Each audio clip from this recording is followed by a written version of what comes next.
Hi, this is Lizzie Smiley with a how-to Facebook video. Today I'm going to show you how you can update your cover photo on Facebook. It's also sometimes called a banner or a header or just the big photo at the top of the page. So this big rectangular photo that you'll see does have specific dimensions and can be a little tricky to update. So I want to show you some tips and tricks on how I do that. First of all, there is a wonderful tool that you can either use free or you can get the paid version, just depending, take a look at it, just depending on your needs.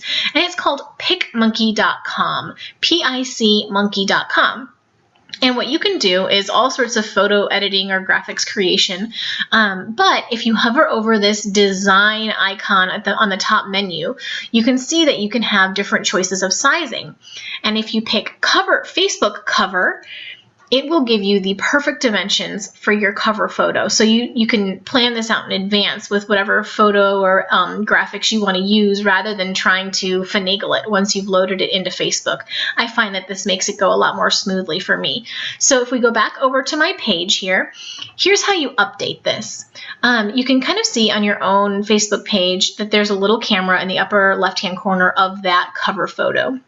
And if you hover over it, you'll actually see the instruction pop up that says change cover. If I click it, it'll give me some choices. I can actually choose from photos I already have on Facebook. I rarely do that though because I usually want something fresh. I can upload a new photo. I can reposition the photo I have. Like for example, if it wasn't the perfect dimensions and I wanted to move it, that's where you can do that. Or I can remove it altogether. So let's quickly take a look at the reposition. And you can see that because the photo I'd used before wasn't the right dimensions, I can drag it. So depending on which direction, left, right, up, or down, you have more space. That's one thing you can do is you can drag it and kind of put it in the right spot by hitting that reposition button. But today I'm actually going to upload a new cover photo. So upload photo, and I'm going to choose it from my desktop, the one that I've already created through PicMonkey. And the other thing that you might want to do is you might want to have some text ready, because what this is going to do as soon as I load it, it's going to create a post.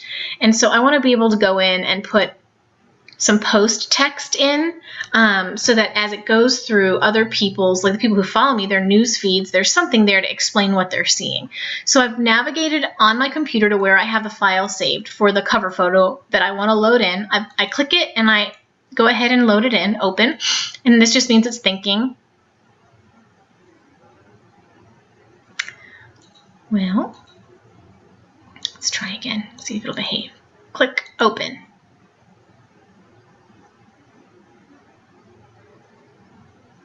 Thinking, these little things mean thinking. Okay, so sometimes Facebook actually has glitches. This is sort of perfect. So something you could do if this was happening to you and it wasn't loading is just hit cancel and try again, and hover over the change cover, click it, upload photo, scroll to where you have it saved on your computer, and load it in.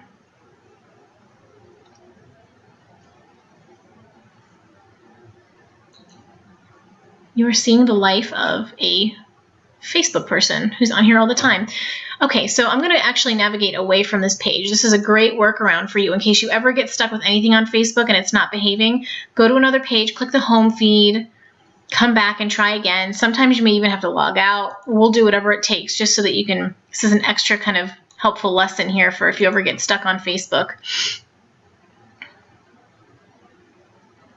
And there we have it. Okay, so it has now loaded in the graphic that I prepared. You'll notice that it says I can drag to reposition it. It gives me that option as soon as I load it, but since it's perfect dimensions, it won't drag anywhere. So I can just hit Save Changes, and now it's set. Now again, I want to put in my text because when I hit refresh, it's going to show that it created a post. So I click on the actual cover photo, and look, it gives me the option to add a description. So I can come in here and add whatever I have prepared. And in this case, I'm tagging the new page that I'm working on. This is actually an older, outdated page, but I still have a following there. So sometimes I'll put a new cover photo just to draw people to where I'm hanging out now on Facebook. So these days I'm hanging out at Peaceful Home with Lizzie Smiley. And if I start typing it with that @ symbol, it creates a link. So see how it's kind of populated these options. Well, here's the one that's correct. So if I click it, now it's going to be a link. So someone can just click it and take them right to where I'm at. People don't want to have to think, like if I just typed it without a link, they just want to point and click. So there we have it, done editing. And now when someone clicks on my cover photo, they'll see this information. I'm actually going to edit. See, this is cool. You can edit if something doesn't look correct. And I wanted to remove that spacing, make it perfect. There we go. And this is also now creating a post. If I refresh, see, it's created a post that's going out into the news feed. So that's great. I can reach more people with my message. So there you have it. That is how you go ahead and change your cover photo. It's also how you can create the perfect dimensions using PicMonkey. I hope this was so helpful. Check out my YouTube channel for other little how-to Facebook videos on some of these basic things. I hope you have a great day.